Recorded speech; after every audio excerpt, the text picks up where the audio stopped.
ایک چیز جو ہے زینت کے بارے میں وہ آواز ہے، ٹھیک ہے، باقی چیزیں تو آ گئیں. آواز کا مسئلہ کہ عورت کی آواز بھی چھپانے کی چیز ہے یا نہیں، اس کے بارے میں بھی اختلاف ہے.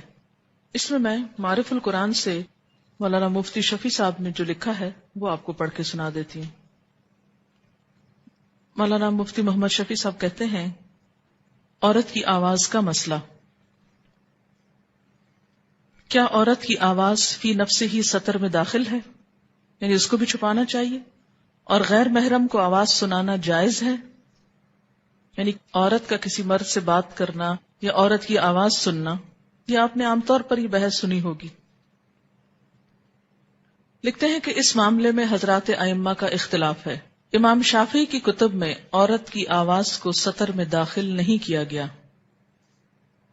حنفیہ کے نزدیک بھی مختلف اقوال ہیں.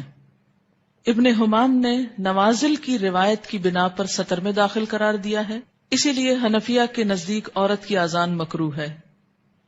لیکن حدیث سے ثابت ہے کہ ازواج مطہرات نزول حجاب کے بعد بھی پس پردہ غیر محارم سے بات کرتی تھیں. اس مجموعہ سے راجح اور صحیح بات یہ معلوم ہوتی ہے کہ جس موقع اور جس محل میں عورت کی آواز سے فتنہ پیدا ہونے کا خطرہ ہو وہاں ممنوع ہے، جہاں یہ نہ ہو جائز ہے. احتیاط اسی میں ہے کہ بلا ضرورت عورتیں پس پردہ بھی غیر محرموں سے گفتگو نہ کریں.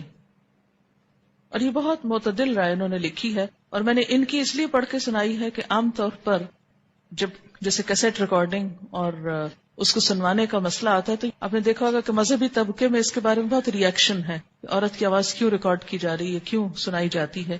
اور خصوصاً حنفی مذہب کو فالو کرنے والوں کی طرف سے اس کے بارے میں عام طور پر ری ایکشن آتا ہے. تو میں نے اسی لیے اس تفسیر کا حوالہ آپ کو دیا ہے، اور اس میں انہوں نے دونوں باتیں لکھ دی ہیں کہ جہاں فتنہ ہو، اور فتنہ عموماً کس آواز پر ہوتا ہے، جیسے گایا گیا ہو نا، کچھ گانا گایا جا رہا ہے یا ایسے الفاظ بولے جا رہے ہیں کہ جس میں دوسرے کو اپنی طرف مائل کیا جا رہا ہے، یعنی اپنی ذات کی طرف. قرآن پاک میں سورۃ الاحزاب میں ازواج مطہرات کو جو تلقین کی گئی وہ یہ تھی، آیت نمبر ہے 32، سورۃ الاحزاب 22واں سپارہ شروع ہو رہا ہے.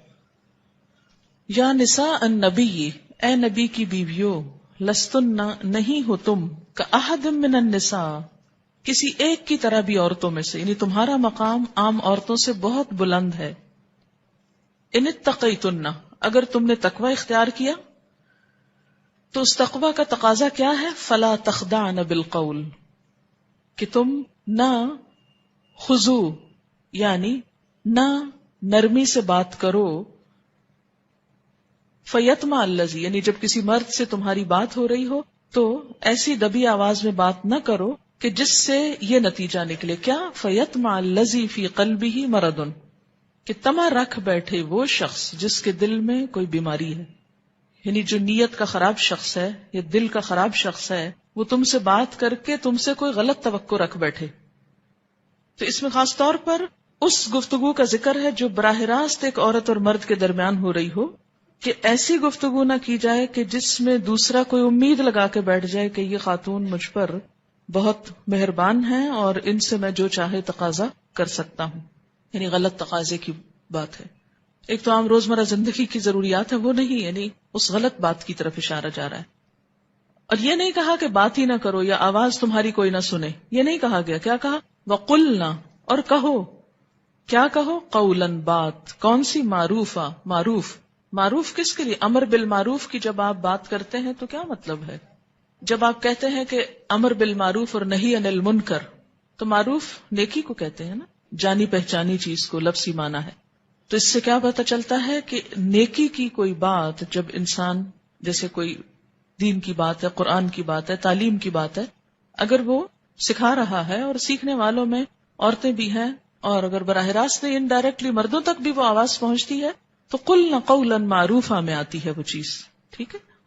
اور اس میں یہ نہیں کہا گیا کہ چیخ چلا کے بات کرو یا کھردرے لہجے میں بات کرو، یہ نہیں بات کہی جا رہی. بات یہ ہے کہ وہ بات نہ کرو جس سے دوسرا غلط مطلب نکال لے، غلط مطلب لے کر غلط توقع رکھ بیٹھے.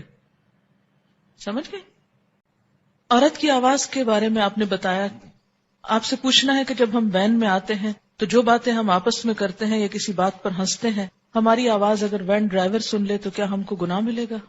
اس میں یہ کہ اس میں بھی احتیاط برتنے کی ضرورت ہے، بہت زیادہ لافٹر اور اس طرح کی بہت ہنسی مذاق کی باتیں نہ کریں، کیونکہ ڈرائیونگ میں بھی یہ چیز خلل انداز ہوتی ہے. یعنی جہاں بھی مرد بیٹھے ہوں تو انسان کیئرفل ہو جائے.